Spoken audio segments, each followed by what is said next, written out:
In this video, I'll be doing question number 2 of May-June 4 2022 past paper. So, a 2D array stores data entered by a user. The main program declares a 2D array of 10 by 10 integer elements. The array is initialized with a random number between 1 and 100 in each element. So, write program code for the main program. So here we have to make a 2D array 10 by 10, so in total 100 elements, and all of those 100 elements will be assigned a random number between 1 and 100. So let's see. I have global array data, and in array data I'm going to take 0 into 10. So this is the rows for I in range 10, the columns. So then we're going to import random, and then I'm going to do array for A in range 10, for B in range 10, array data A. Instead of A and B, let's take row and column. So for array data row column, we're going to do random dot random 1 to 100. So let's try this by printing it.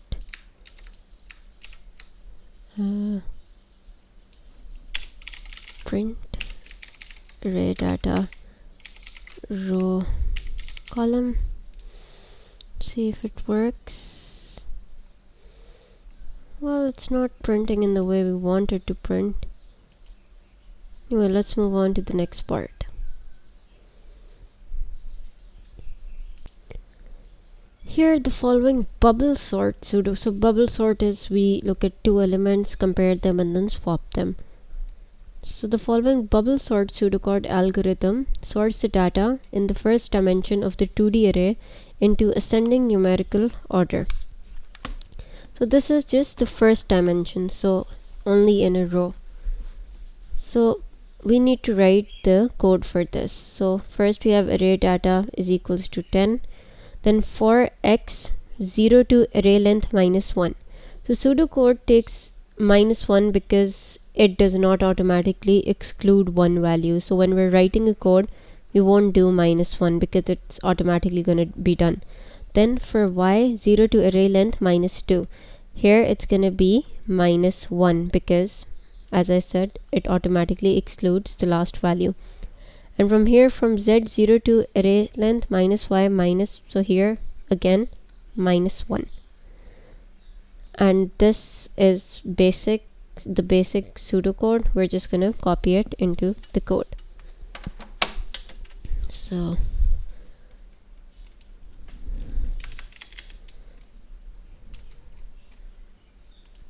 array length is equals to 10.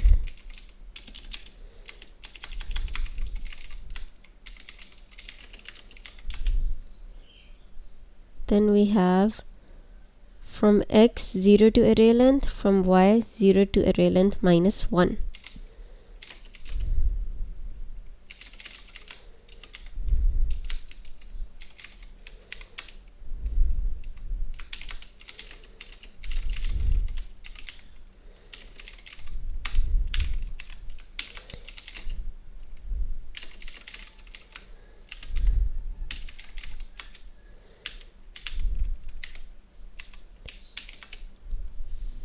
After this,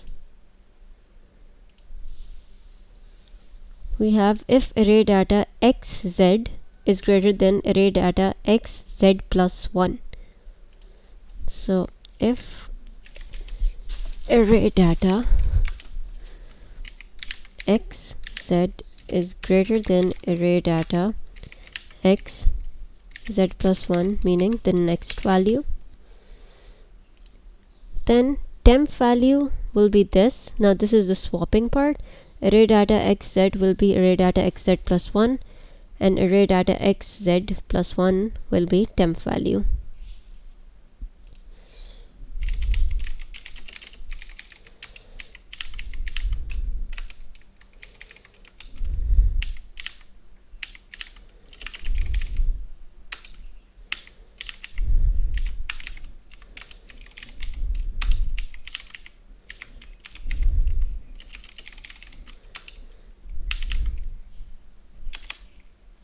Will be temp value. So this was all of it. We don't need to include endf and xz in this. Amend your main program by writing program code to implement bubble sort algorithm after the initialization of array elements. So we're going to add array elements here.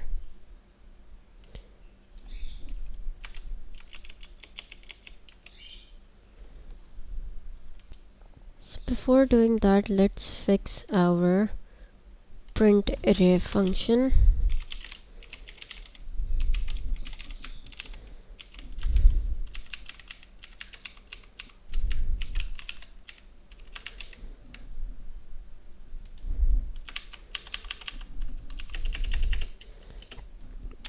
Let's just see how it's gonna work.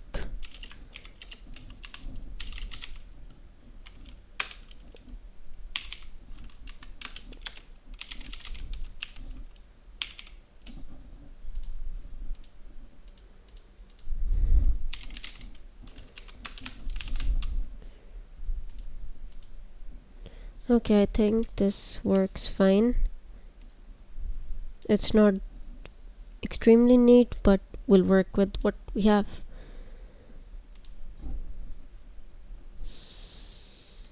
Now we need to implement this on our array data. So before that, we just need to rearrange it in a way. We'll initialize it with value. Then we're going to print before sorting print array, and then after sorting, this is the sorting part.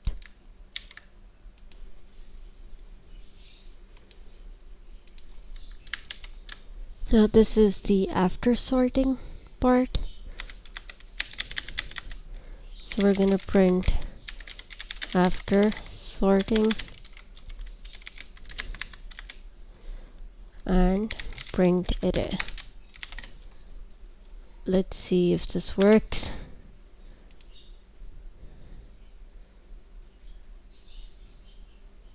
Okay, so this is before sort, after sorting 17, 18, 26, 27, 30, it is arranged in order. All of these are arranged. So this was correct. Then we have write program code for a procedure to output all the values in a 2D array. The values should be output as a 2D grid. We already did this. Test your program.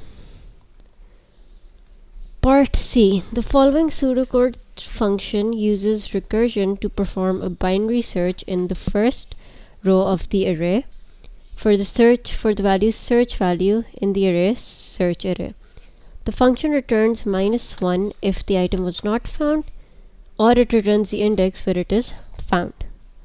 So in mid what we do, binary searches, it arranges the contents of the array in an ascending order and then it searches from them. So if I have,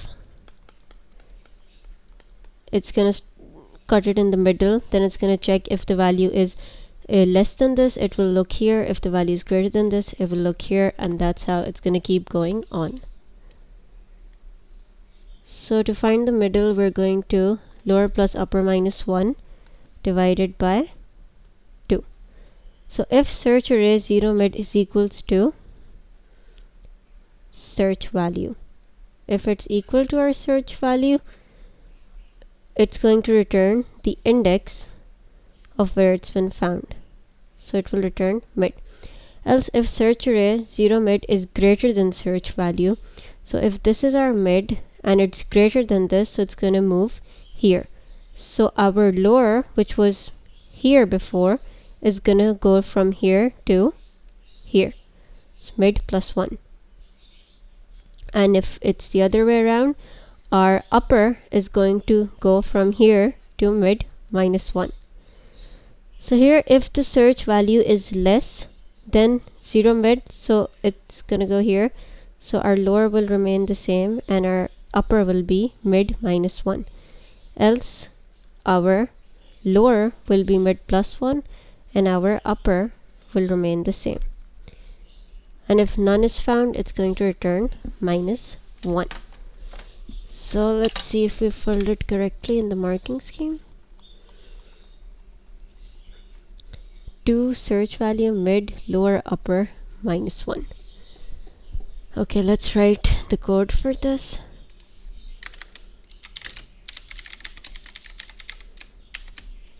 Wait, let me just go here.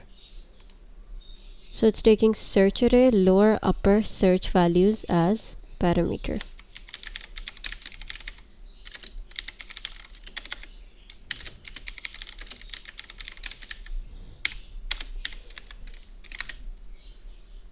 After that, it's putting the condition if upper is greater than or equal to lower.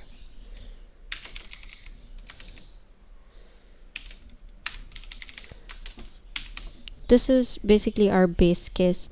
The function will keep running till this condition is true. If this condition is false, it's going to stop. Then we'll find mid, lower plus upper minus 1 divided by 2.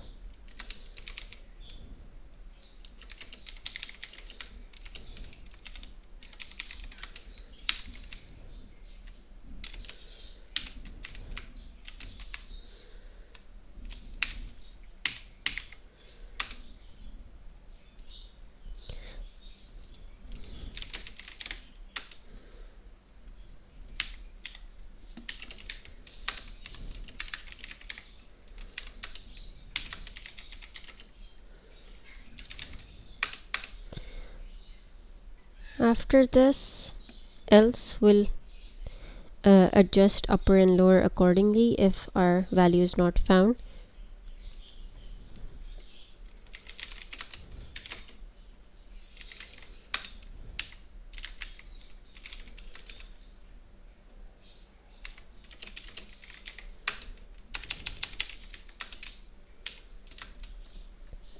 Then this is now my recursive call.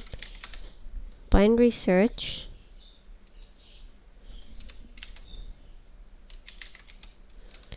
array, lower will remain the same, upper will be changed to mid minus 1, and search val will stay the same. We're going to be returning this.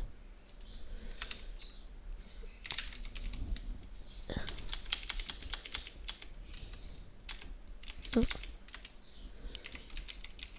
Why is it going here?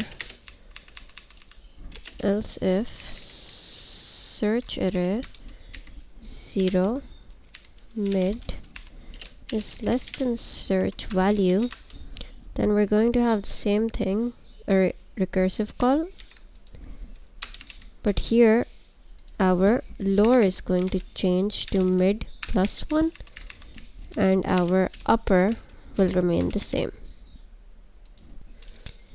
After that,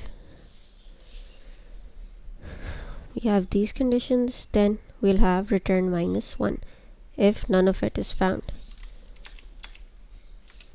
Else return minus 1. Let's see what's next. In the main program, test the binary search twice, outputting the returned value each time. One test should be for a number that is not in the first line of the array. One test should be for a number that is in the first line of the array. Well, we have random numbers, so I don't know how we're supposed to know if it's gonna be or not. But let's try. Binary search, array data, our lower is 0, our upper is 9, and our search value, let's say, is 56. And let's do 98. You have to print, because we're returning, we're going to print the value that's being returned.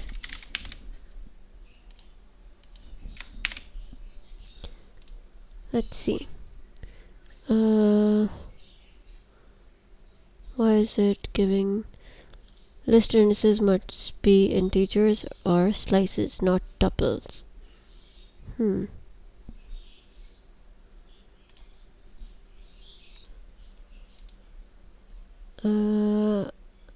Let me try something.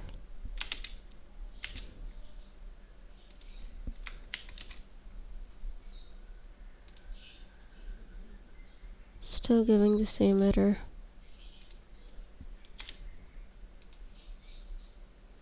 That's weird.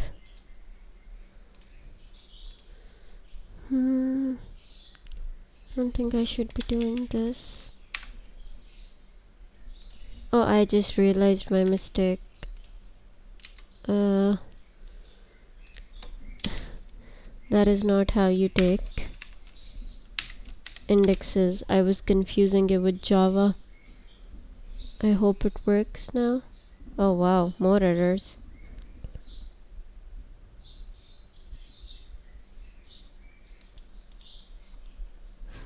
I have no idea why these errors keep occurring.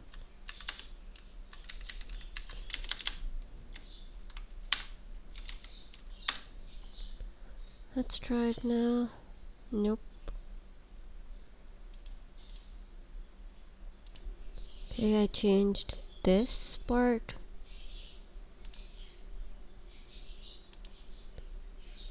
Now it's working. It's giving -1 for both. So let's try it with some other numbers. Let's give it 50 and 70. Still giving -1. Let's take 1 and 22. Hope it works. Oh, now it's giving 0 because here we have 1, and here it's giving -1 because there is no 22. I think this was all of question number 2. Yeah, I'm gonna cover question number 3 in the next video. I apologize for the errors at the end. I'm gonna continue with question number 3 in the next video.